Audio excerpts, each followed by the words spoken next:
Iran chưa tăng côn pro lục Ali Khameneiឲ្យបន្តវេនមេដឹកនាំកម្ពុជាទីបំផុតប្រទេសអ៊ីរ៉ង់បានជ្រើសតាំងកូនប្រុសរបស់លោកអាយ៉ាតូឡាអាលីខាមីនីឈ្មោះម៉ុយតាបាឲ្យឡើងកាន់តំណែងជាមេដឹកនាំកម្ពុជាជាផ្លូវការហើយតាមការផ្សាយរបស់ OT នៅថ្ងៃច័ន្ទទី9 ខែមីនាឆ្នាំ2026នេះកូនប្រុសទី2របស់លោកអាលីខាមីនីបានក្លាយជាមេដឹកនាំកម្ពុជាអ៊ីរ៉ង់ទី3ចំពេលភ្លើងសង្គ្រាមជាមួយនឹងសហរដ្ឋអាមេរិកកាន់តែរីករាលដាលយ៉ាងសន្ធោសន្ធៅក្រោយពីឪពុករបស់ខ្លួនត្រូវបានអ៊ីស្រាអែលធ្វើឃាតក្រុមប្រឹក្សាអ្នកជំនាញអ៊ីរ៉ង់ដែលមានសមាជិក88រូបបានបោះឆ្នោតគាំទ្រលើសពី59សម្លេងជ្រើសរើសបរិះវ័យ56ឆ្នាំម្នាក់នេះយ៉ាងប្រញាប់ប្រញាល់តាមរយៈប្រព័ន្ធអនឡាញដោយសារស្ថានភាពសង្គ្រាមនិងការវាយប្រហារតាមអាកាសពីសំណាក់អាមេរិកនិងអ៊ីស្រាអែលយ៉ាងណាប្រធានាធិបតីអាមេរិកបានប្រកាសភ្លាមៗថា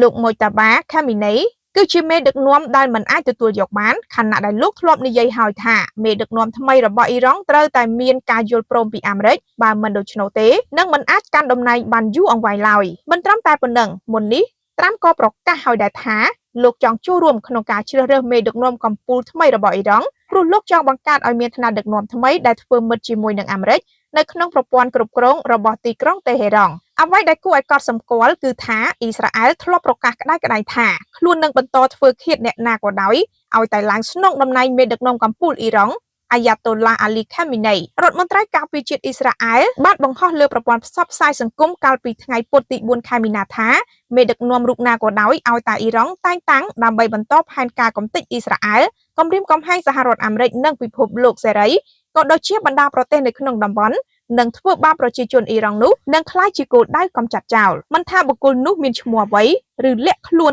នៅទីណានោះទេ